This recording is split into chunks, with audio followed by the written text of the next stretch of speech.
ایک چیز کبھی غور کیا آپ نے؟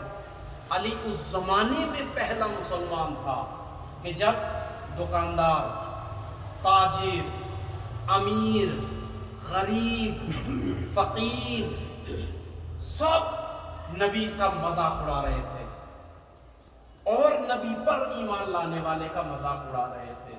یعنی دنیا ایک طرف اور علی ایک طرف. علی جدھر جاتے تھے لوگ کہتے تھے وہ دیوانہ ہے، اس کا خدائی عجیب ہے. آپ سمجھ رہے میں کیا کہنا چاہ رہا ہوں؟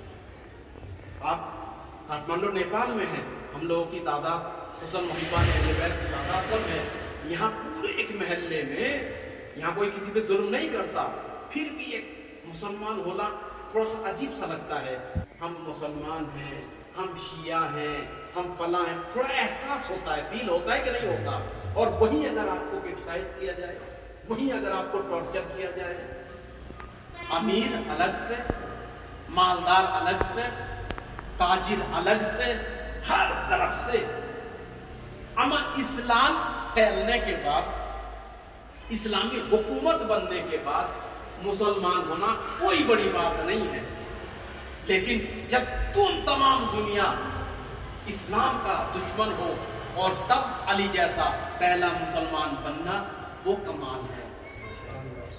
تصور فرما رہے ہیں آپ؟ یہی وجہ ہے شاید نبی نے اور اس کے خدا نے کہا کہ علی جب میرا نبی گمگشتہ تھے، علم یجد کا یتیمن فآوا ووجدک ضالا فہدی، جب میرا نبی تنہا تھا، کوئی مددگار نہیں تھا، ہمیشہ تم نے نبی کا ہاتھ پکڑا.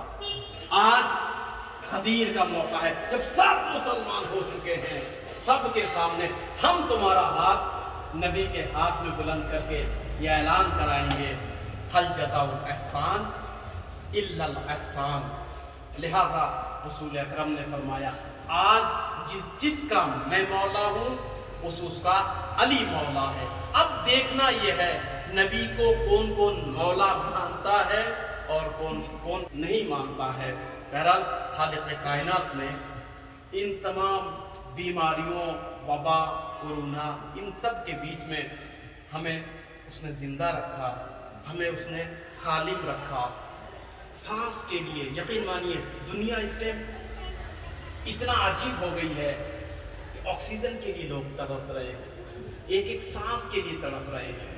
یہ آخری زمانہ ہے میرے عزیزوں، شاید یہ علامت ظہور ہو، لہذا بہت ہی احتیاط کرنا چاہیے. چند دن کی زندگی کوئی بتا سکتا ہے کہ کس کی زندگی کب جائے اور کس جگہ پر کورونا لگے، کس جگہ پر نہ لگے، کب کورونا آئے. کورونا جیسی چھوٹی سی چیز انسان کو ڈرا رکھا ہے، انسان گم گشتہ ہے. لہذا جتنا بھی یہ سانس ہے، جتنی بھی یہ عمر ہے، خدا کرے عشق علی میں گزرے، عشق خدا میں گزرے، بندگی خدا میں گزرے، اطاعت خدا میں گزرے. قسم سے اس انسان سے جا کے پوچھئے جو کورونا کا بیمار ہے اور ایک سانس کے لیے لڑ رہا ہے، پھر اس سے جا کے پوچھئے ایک سجدے کی قیمت کیا ہے، ایک حسین کے غم میں نوحہ پڑھنے کا مزہ کیا ہے، اگر وہ بتا سکے.